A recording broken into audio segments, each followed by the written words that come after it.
Perkenalkan, nama saya Maria Yanterdina, NIM 2010417134, kelas A1 Manajemen. Di sini saya akan membuat video ringkasan materi bab 6, bauran pemasaran produk, mata kuliah Manajemen Pemasaran. 6.1 Arti dan macam-macam produk. Produk adalah sesuatu yang ditawarkan pada pasar, baik produk nyata ataupun produk tidak nyata atau jasa, sehingga dapat memuaskan keinginan dan kebutuhan pasar. Ada dua macam kelompok produk atau goods, yaitu 1. Consumer goods atau organisasi konsumsi, barang yang digunakan secara langsung oleh konsumen dan tidak dijual kembali.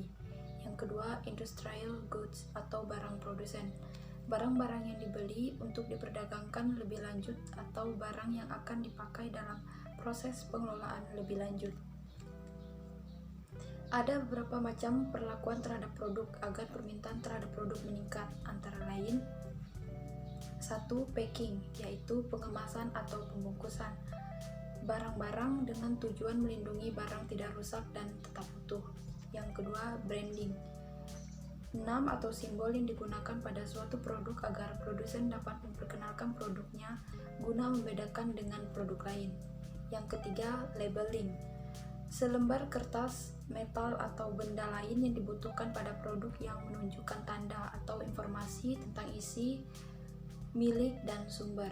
Yang keempat, warranty atau garansi, suatu jaminan dari produsen bila barang-barang yang terbeli tidak sesuai dengan pesanan, dan dengan adanya warranty yang terbeli tidak sesuai dengan pesanan, dan dengan warranty memberikan suatu kepastian yang lebih meyakinkan konsumen. Yang kelima, service, yaitu aktivitas yang ditawarkan pada orang lain atau konsumen dan tidak menghasilkan suatu kepemilikan. 6.2 Strategi pemasaran produk.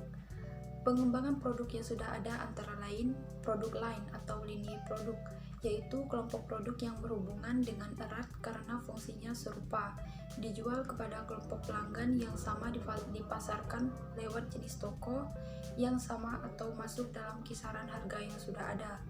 Yang kedua, product development, yaitu suatu usaha yang direncanakan dilakukan dengan sadar untuk memperbaiki produk yang ada atau untuk menambah banyaknya ragam produk yang dihasilkan dan dipasarkan. Yang ketiga, product diversification, yaitu suatu perluasan pemilihan barang dan jasa yang dimana yang tujuannya oleh perusahaan dengan jalan menambah produk baru atau memperbaiki tipe, warna, mode, ukuran, jenis dari produk yang sudah ada dalam rangka memperoleh laba maksimal. Yang keempat, produk life cycle, yaitu daur hidup produk, yaitu suatu grafik yang menggambarkan riwayat suatu produk sejak diperkenalkan ke pasar sampai dengan ditarik dari pasar. Tahapan-tahapan produk. Yang pertama, tahap pengembangan produk. Yang kedua, tahapan pengenalan produk. Yang ketiga, tahapan pertumbuhan produk, tahap kedewasaan produk. Dan yang keempat, tahapan penurunan produk. 6.3 Arti jasa. Jasa adalah setiap tindakan atau kegiatan yang dapat ditawarkan oleh suatu pihak kepada pihak lain, yang pada dasarnya tidak berwujud dan tidak mengakibatkan kepemilikan apapun. Tawaran perusahaan ke pasar biasanya mencakup beberapa jasa komponen.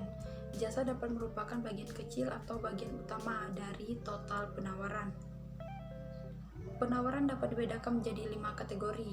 Yang pertama, barang berwujud murni atau tidak ada jasa yang menyertai produk tersebut. Yang kedua, barang berwujud yang disertai jasa. Yang ketiga, campuran atau barang jasa yang ditawarkan dengan proporsi yang sama.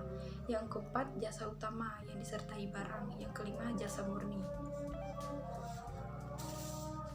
6.4 Strategi pemasaran jasa. Strategi pemasaran yang dapat dilakukan perusahaan tersebut antara lain: yang pertama, strategi mengatasi masalah yang ditimbulkan oleh karakteristik tidak berwujud, yaitu menciptakan organisasi yang kuat, melakukan komunikasi purna beli seperti mengumpulkan informasi mengenai kepuasan pelanggan maupun keluhan pelanggan.